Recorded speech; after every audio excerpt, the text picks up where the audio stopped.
AITA for telling my roommate's boyfriend he needs to get out. Story 2. AITA for yelling at my mom because she refuses to call my son by his name. AITA for getting a tattoo that says "rot in hell" over my ex-wife's name.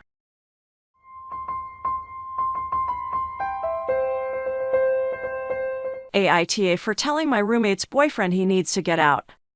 I, 20 female, just got a new roommate, 22 female, who is subletting the other room in a 2BR 1BR apartment. She moved in a week and a half ago. The day before she moved in, she texted me notifying me that she would be there in the AM and asked if her BF 30 male could stay with us for like 2 weeks until his apartment was ready. She made it sound like he already had an apartment and it just needed maintenance like paint, plumbing or something. She claimed he works a lot and would be there to sleep. Untrue. He works normal hours, 4-5 days WK. I kindly told her no BC, a strange man in the app would make me uncomfortable, especially since she is a stranger as well. No response. She arrives the next day. Mon. I know her BF stayed the first night BC. I heard them, but I didn't see him. I brushed it off BC. He was helping her move. Next day comes and I get home from class at 2 p.m. and knock on her door to see if she wants lunch. Her BF answers the door and says roommate left to buy food. I was annoyed that she moved him in without consent and especially that she left him there alone with all my things. When she gets back, she gives me a sob story and I agree to let him stay for 2 weeks. We all get along well, but he doesn't clean up after himself. Example: deep frying food every day and getting grease all over the kitchen, dirty dishes, hair in the sink shower, peeing on the toilet seat and leaving it up, etc. If I have to pee or get water in the middle of the night, I feel the need to get dressed.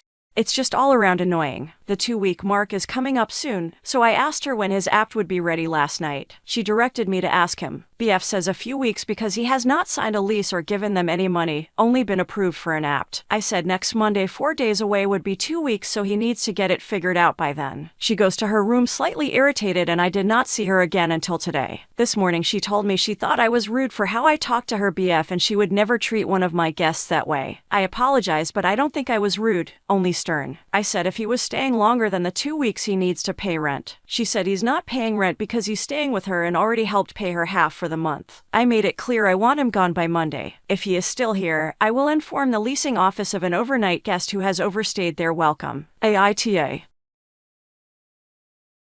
Top 5 comments.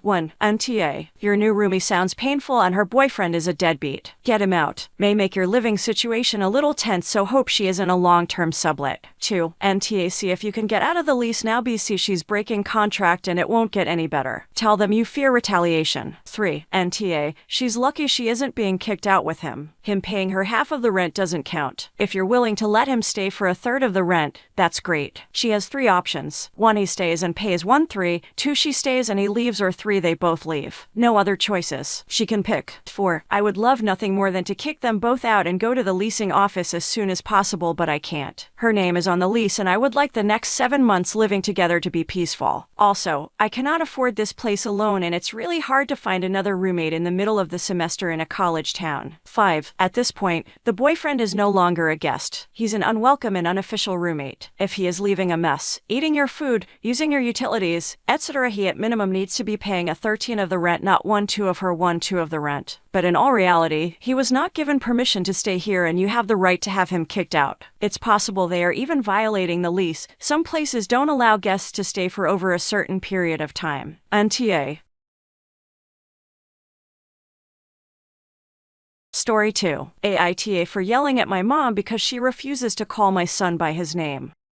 So I, 21 female, I'm going to be having a son soon. I'm a FTM and his name has been picked out for a long time. My 46 female mom doesn't like the name because of a TV show, though that's not why the name was chosen, because she thinks I'm obsessed with the show, but it was my 24 male fiance who chose the name. Mom absolutely refuses to acknowledge my son's name and keeps calling him something completely different. She told me she would call him this for the rest of his life and I had no say. Every time I tried to actually say anything about it, she would cut me off and say I'm not calling him insert name, you're just obsessed with that show. You'll change it when he's born anyway. So I yelled at her that she will call my son by his name, no matter what she thinks, as I do not want my son to be confused as to why he is being called a name that isn't legally his. My mom then called me an A and proceeded to tell other family members, who also called me an AH, so I'm wondering if I'm being a big AH or am I not.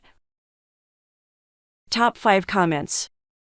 1. NTA. But cool down and stop yelling. Simply tell her she won't get to see your son until she agrees to call him by his actual name. Refuse to further discuss it, then enforce it. 2. My mother-in-law called my first kid by their middle name BC. The first name was American, and middle was from her country. She got 2 warnings and then a timeout for 2 weeks. If she does it again, she gets 2 months. Your child has a name. If she can't use it, then she doesn't need to be in his life. Also tell us the name. 3. NTA. Samuel. It's like a normal name. Also, she could call him Sam, Sammy, etc. Is the TV show Supernatural? Tony is not nice. Tell her she is obsessed with The Sopranos or that your son is not going to be in the Italian Mafia 0. 4. She can call him by his name or she cannot talk to him at all. Those are her actual choices. Grandma doesn't actually have the right to see her grandkid. NTA. 5. Info. What is the name? NTA, but I'm curious what the name is. Is it some horrifically awful please bully me right the now kind of name? I'm assuming it's not, hence the NTA. Your mom's issue about not liking it because it's the same as a character on a TV show seems highly childish.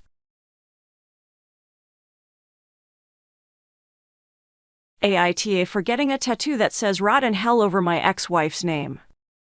When me 39 male and my wife 41 female first got married, we got matching tattoos of each other names. Well, recently she cheated on me and we got a divorce. She got her tattoo of my name removed, and I was planning on getting mine removed, but then I got a better idea. I called my tattoo artist and I got a tombstone on her name, and under it, it says "Rot in hell." When I went over to her apartment to pick up my daughter 8 female, she pointed out the work I got on my tattoo. I asked if she liked. She just laughed awkwardly, and that was the end of it for now. Later that night, I'm watching TV with my daughter and my phone start going off like crazy. It was my ex. She was saying how hurtful it was to see what I did to the tattoo and how I should have gotten it removed. I feel kinda bad after talking to her about the tattoo, so was I the e-hole?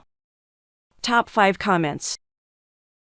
1. YTA. Not for the ex-wife but for doing that to your kid. As someone whose parents divorced, let me assure you that this kind of shittiness hurts your kid 1,000 times more than it hurts your ex. If you didn't have a kid, it'd be not the in my book. 2. YTA. She sucked as a wife, but your daughter can't choose her mom. Every time your daughter sees the tattoo, she will feel terrible. Also YTA for making sure your daughter never has a cool stepmom because you're waving your red flag. 3. YTA. You got a "Rot in hell" tattoo of your daughter's mother in a visible place that your child can see. Even if you hate your ex, try to be polite and act like an adult around your child. That includes tattoos that imply you'd like her mom to die and rot in hell. 4. YTA. You're bitter about the cheating. That's fine, but that is still your daughter's mother, and you're openly saying you wish the mother of your kid was dead and burning in hell. No child wants to think of their parent as dead or suffering. This isn't about your wife. This is about having your daughter see such an ugly tattoo about someone she loves. Don't start petty fights, otherwise the person who will end up losing is your kid. 5. YTA, and a very immature one at that. I got a divorce tattoo. Nothing so dramatic, and we never had tattoos of each other's names or anything, but I regret it now. Why? Because I'm no longer so bitter, and seeing it is a reminder of that angry phase I went through, which I would rather forget.